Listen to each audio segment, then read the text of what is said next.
lorsque l'Admour Azaken, le premier rabbi de Chabad, Rabbi Shlomo Zalman, était en prison, il y avait un représentant du ministre qui connaissait très bien la Bible, il connaissait le judaïsme, qui est venu lui demander une question.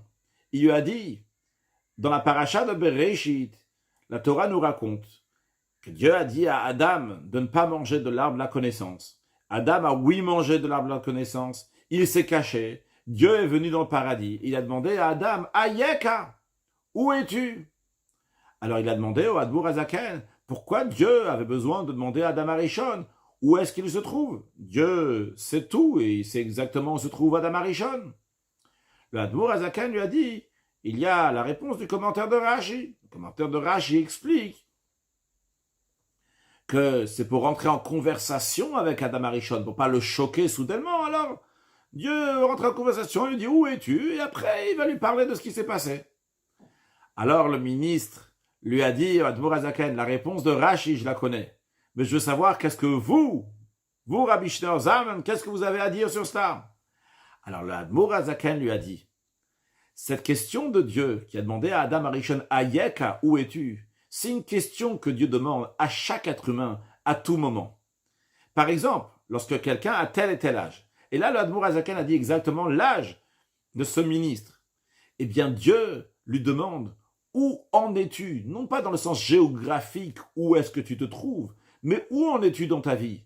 Est-ce que tu sais quelle est ta mission dans ta vie? Et qu'est-ce que tu fais pour accomplir ta mission dans ta vie?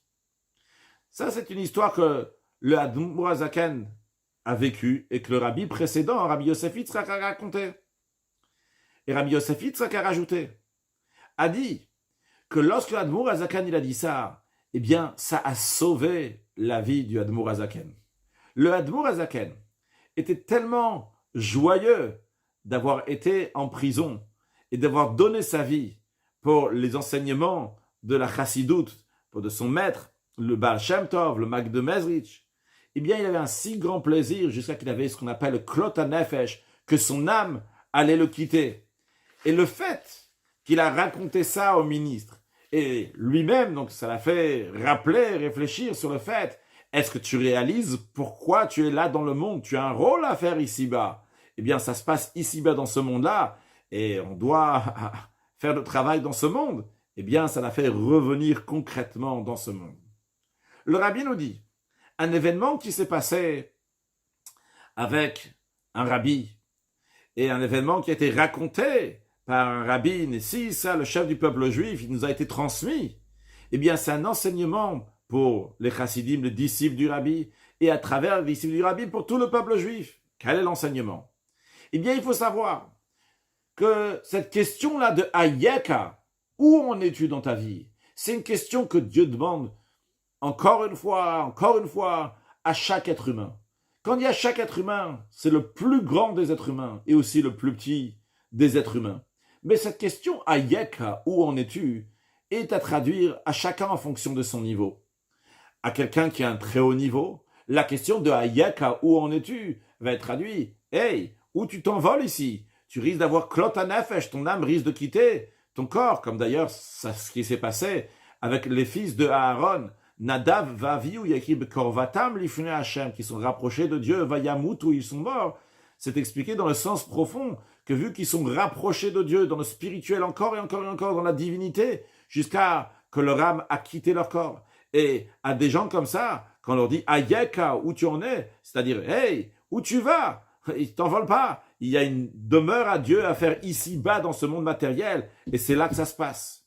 Chez quelqu'un d'autre, qui est dans un niveau beaucoup plus bas, chez lui, la question qu'on lui dit Ayeka, où tu en es? Où en es-tu dans ta vie? Qu'est-ce que tu fais dans ta vie? C'est qu'est-ce que tu rentres maintenant? Tu te plonges dans des plaisirs de ce monde-là ou des choses similaires.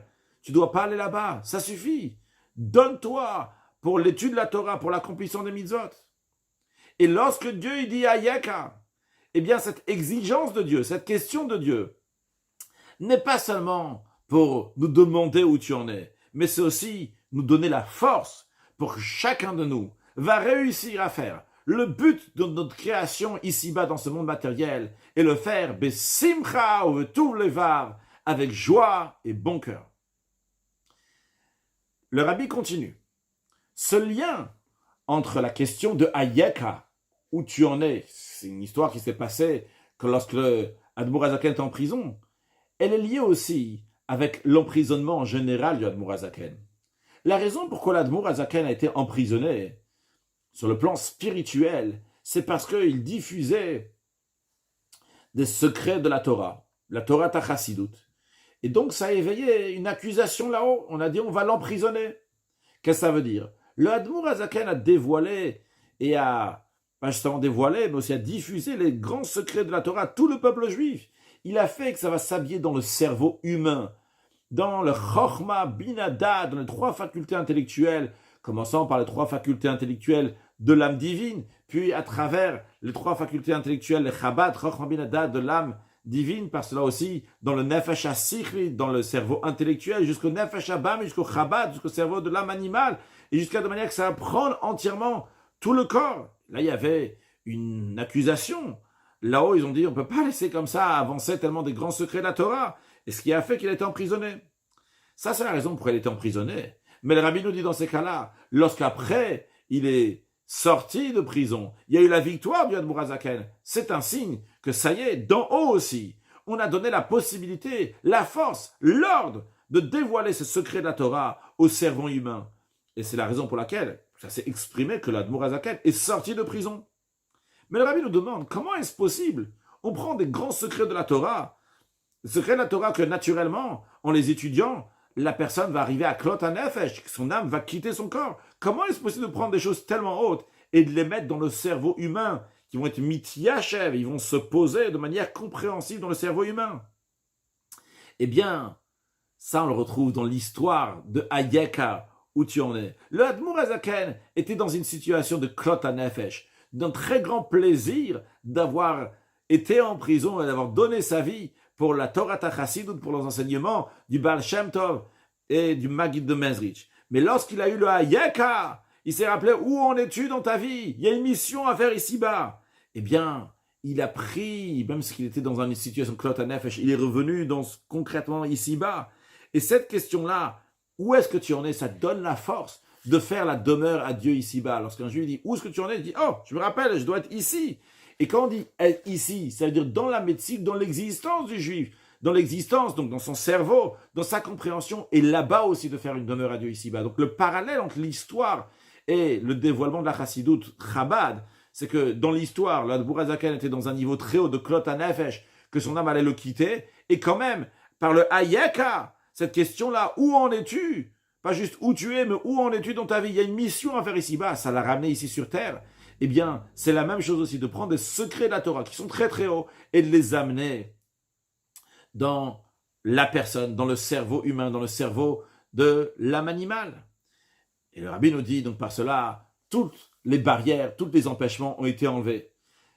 Car lorsqu'un juif, il fait la mission de Dieu, et il fait ça parce qu'il est délégué par Dieu, et Dieu l'appelle, dit, Hayeka, où tu en es? Et Dieu, il est Nimna Animnaot. Nimnaot, c'est des choses qui sont empêchés de faire, qu'on ne veut pas les faire. Dieu est Ninam Nimnot, il n'y a rien, il empêchait tous les empêchements, c'est sûrement pas une bonne traduction, mais c'est-à-dire qu'il n'y a rien qui peut empêcher Dieu. Dieu, il est Noseh Hoprim, il peut avoir des choses contradictoires, mais c'est Dieu, il inclut tout.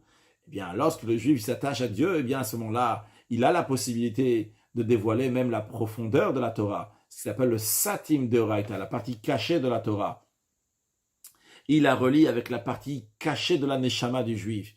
Et ça aussi, c'est relié avec le Satim de Kutchabrich, ou la partie cachée de Dieu. En effet, il y a la Torah, il y a le peuple juif, et il y a Dieu. Et dans chacun d'eux, il y a la partie cachée et dévoilée. Et lorsqu'on apprend la Chassidut, la partie cachée de la Torah, et on a cette force-là, parce que Dieu, il nous dit Hayeka, Dieu, il nous dit, hey, tu as un niveau très très haut, mais fais-moi une demeure ici-bas. Et on dévoile la profondeur de la Torah, on s'attache avec la profondeur de la Neshama, avec la profondeur d'Akadosh Baruch Hu, que Dieu fasse, que très prochainement on va voir la Geoula Mitit Vashlema. À ce moment-là, on va voir comment Yisrael, Vekutchabrich ou Kulachad, comment le peuple juif et la Torah sont une seule chose, et une manière comment activer encore plus la venue de Mashiach, c'est en étudiant la Chassidut, car en effet, lorsque le Baal Shem Tov il est monté dans le Heichal, dans l'endroit où se trouve l'âme du Mashiach, il lui a demandé, et Matai Katimar, quand est-ce que Maître va venir?